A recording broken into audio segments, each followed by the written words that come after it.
Cocoa Bill gang, the Golden Globes are basically a joke now. Let's find out why. Emilia Pérez is the worst Oscar contender.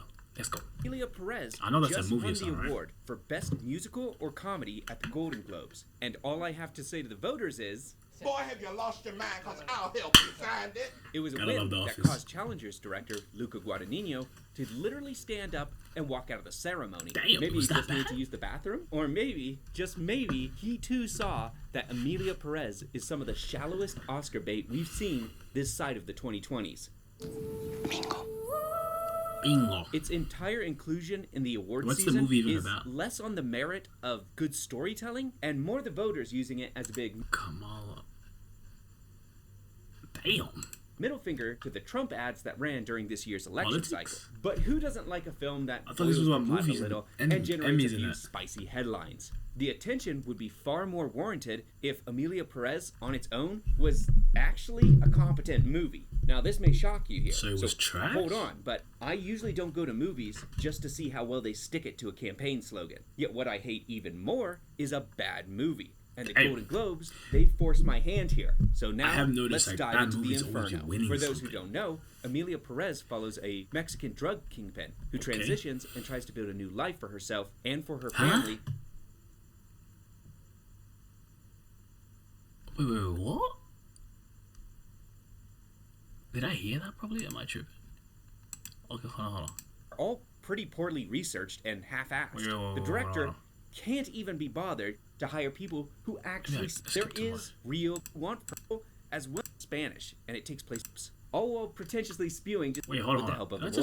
It's hard for me to ignore is less on the merit of it as a big film that and generates a warranted hold on, but I usually don't go to movies just to see how well they stick to the campaign slogan. Yet what I hate even more is a bad movie. And the Golden Globes, they forced my hand here. So now, let's dive into the inferno. For those who don't know, Emilia Pérez follows a Mexican drug kingpin who transitions and tries to build a new life for herself and for her family with the help of a so that's where I got lost. So he turns himself into a girl.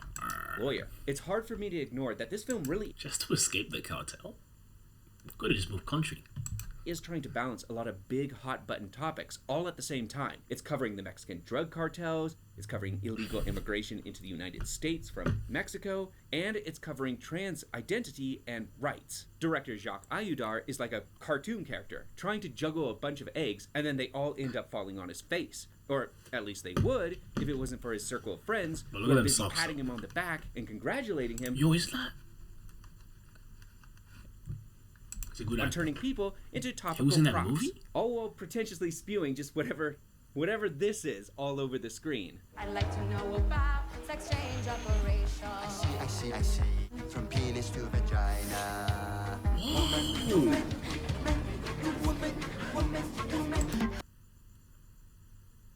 What?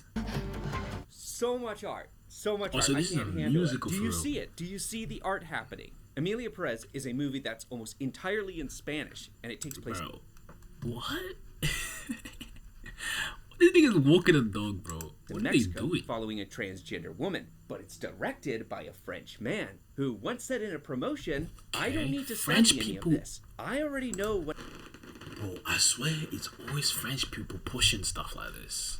What I need to know. As a result, this movie gets a lot of things wrong about the Mexican culture as a whole, as well as the drug trade, politics, immigration, is she and actually a man? Pretty much actually everything else. Whatever. Many Mexican newspapers, is the critics, and even industry insiders, they were calling out the movie's depiction of their culture as shallow and inauthentic.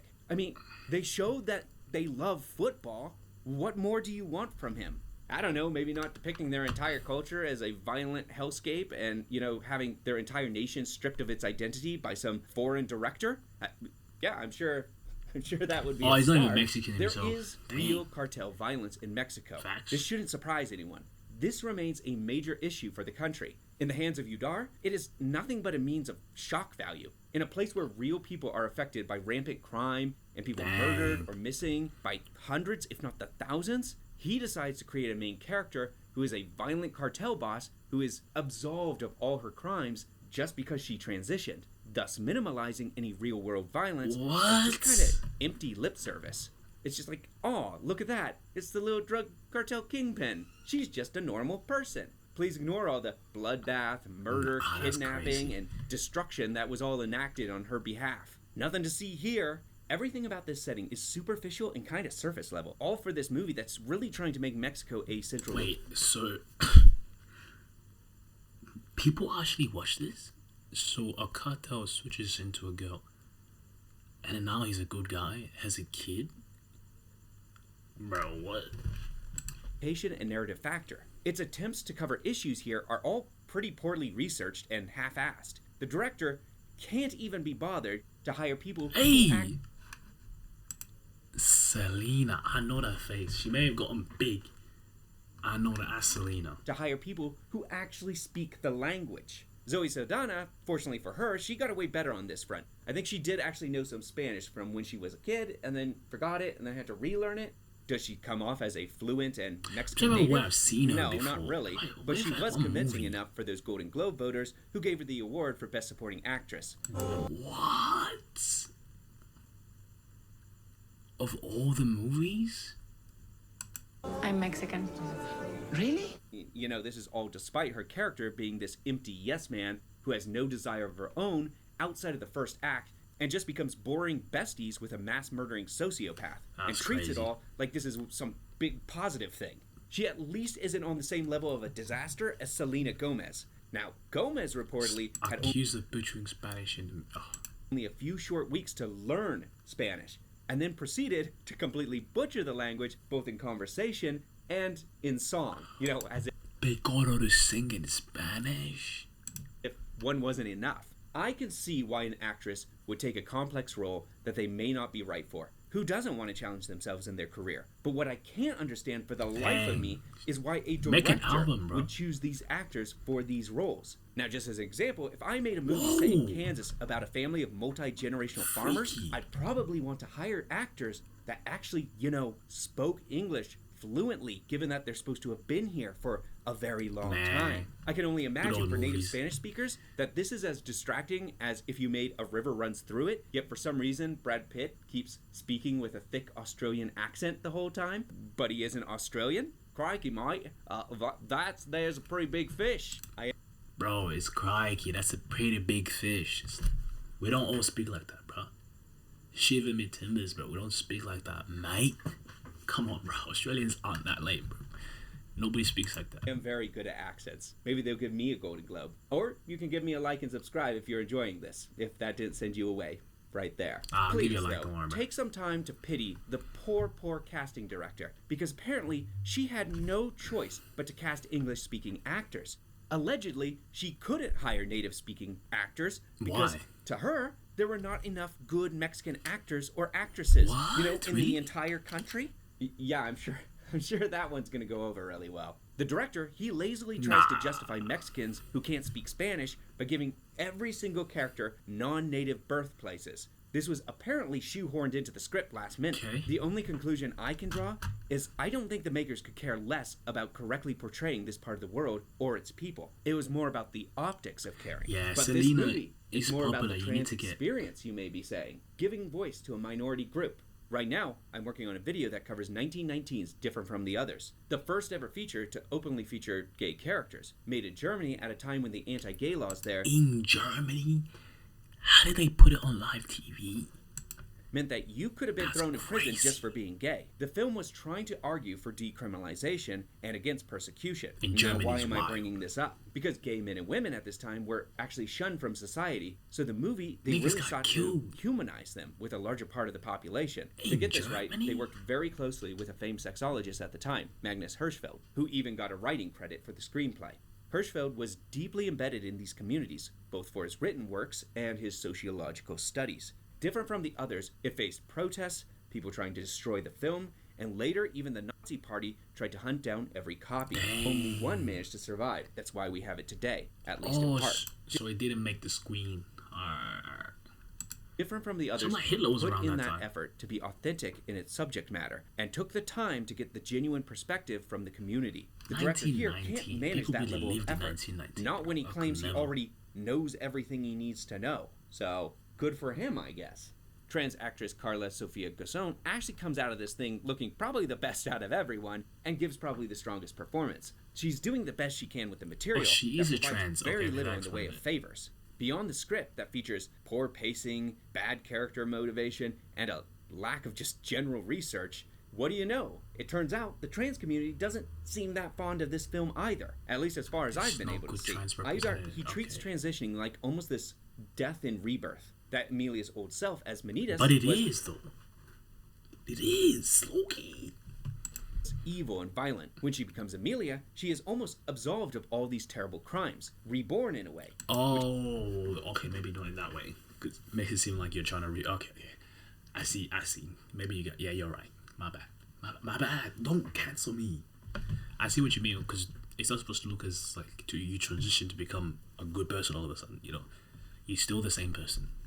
Which allows her to say, hey, new year, new me. And then the film portrays her as entirely sympathetic, free of accountability, and almost a completely disconnected person. The problem with that is that even within trans circles, they don't see identity as working this way. They don't suddenly lose all responsibility and agency for actions taken before transitioning. They don't become just this blank slate. And their old life doesn't become this repressed persona like it's Gollum. And that's not even getting into the kind of heavy misandry of blaming Emilia's old violent actions on her past masculinity, and that it's only in transitioning to womanhood that she discovers her softer, gentler side. Okay? You're lying. Come on, bruh. Can't be doing that, bro. That was you. It doesn't matter. She still did all those terrible things like murder, kidnapping, drug trade. The movie wants you to forget all of that, and it works very, very hard to misdirect your attention. And I'm not even getting into the half of it here. There are many, many more trans kind of no-nos that they did here, such as dead naming, a trans woman abandoning her child after transitioning, and then reversing and I guess kind of misdoubtfiring her kids. Hello! Great. Okay. A trans woman. Don't ever talk about Miss Doubtfire and this movie in the same sentence. One of the most iconic movies to date. Mr. Doubtfire. Fire. Shout out him, bro. And having her male side emerge in a scene where she's angry and overpowering her ex-wife. And then there's a song where a kid sings like, You Smell Like Papa. Hueles como papa. All of it not great. And again, another stellar song. My point is not that I'm deeply offended by all of this, and I'm not going to pretend that I'm really entrenched in this community. I'm not. I'm an outsider. My point is that this guy probably understands it even less than I do.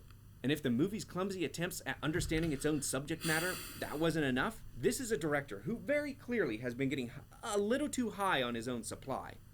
What movies has he done? What other movies? Okay, an artiste. And he will be damned if you forget it for more than 2 seconds. Why would they decide to make this a musical, you may be asking? Especially when the songs are terrible. Lady, will you please tell your Mr. Mystery instead of having plastic surgery?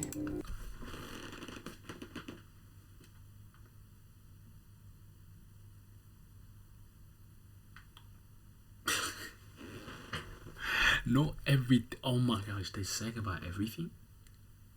This would have been tough if it was like a proper like Sicario type movie, bro. That would have been tough. Like a Sicario turns into a woman, still has the same thing, you know, but she's trying to change. It better change. ID. Changing the body changes society. Changing society changes the soul. Changing the soul changes society. Changing society changes it all. Are you on my thing? Shut up, bro. And most of the blocking kind of looks like a high school production. Well, that would probably be because somebody told the director that America really likes to give award to music. Bro, this guy really thought he did something. And hey, musicals are back, so why not? Never mind, what musicals? The musical numbers feel very oddly out of place. Every single one of them. They're all very jarring. This is the sort of musical that makes me long for Joker 2 by comparison. That is swinging around. These sequences. Did you all see the ending of Joker? That was crazy. The real Joker appeared in style. Like, apparently, the twist is that that's the real Joker. the star of the Joker we're seeing that could lead into Batman. Tough. The ending was good. The whole movie was ass. Directed, cringe-inducing, and made me want to go watch Wicked again to properly wash my eyes out. Now, that was a movie that knew how to do a musical. Many Spanish speakers have pointed out how cheesy the lyrics are in their native language. And that's no surprise to me. They were cheesy when I read them as subtitles.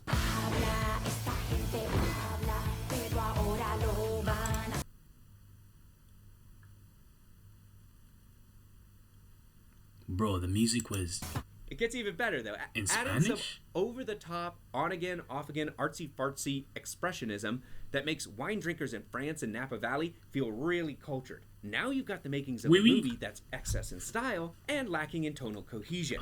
Listen, there was another movie that came out called I Saw the TV Glow. While I also was not a fan of this one, I can at least appreciate how it was embraced by the target audience and had a layer of effective subtext for them. It also had a consistency in its style, even though I personally failed to connect with it. It successfully knew its audience. Emilia Pérez, it also knows its audience. It's just, not the trans community. And it's certainly not people who live in Mexico either. No, its target audience is Hollywood elites. These are the people who like to talk about their refined film palette over a charcuterie board of cheese and crackers, all while not having My bad, bro. My bad. Awareness that they're actually drinking grape juice and eating wheat thins with cheese whiz. For them, it is more about what is being served, not the quality of what is on the plate. Emilia Pérez has decided that this is their target group, and it's hit it dead center. If this all sounds familiar, it is because this is not our first time around the block. Back in 2004, the Academy chose what many consider now to be the worst Best Picture ever. You may remember it. It's Crash. At the time Crash was released, people again were maybe too concerned with optics rather than the actual quality of the storytelling. Voters felt it was saying the right things about race in America at that time. However, in the process, it was actually kind of making a more shallow and melodramatic case for its arguments, all while creating stereotypes and kind of almost nearly doing the exact same thing it was preaching against. Characters were reduced to just these flat tropes. It felt like a soap opera, and the tone had almost this edge of being like a sermon, like you were being preached to. But it was a sermon on topics that clearly they had a pretty minimal grasp on. What do I know, though? It all led to Oscar Gold. History has a way of repeating itself time and time again. I've never seen that movie. If the Oscar voters, they don't wake up and smell the roses, they may be heading for another just widely publicized embarrassment. I would not be surprised to see Emilia Pérez end up as the Crash of 2024. As it stands, it's among one of my worst movies of 2024. It's disastrous as a musical. I ain't gonna watch it. Oh my god. It's kind of offensive to Mexicans, and it's certainly out of touch with the trans perspective. It's a mess of a movie full of despicable murderers and dirty lawyers, and the film just wants me to root for them, when really, I'd happily prefer to see them all behind bars. But that's all I got. Now go to my comment section. Yo, freaky head. But that's all I got. Now go to my... Alright, comment down, subscribe, and I'm out with this video, man.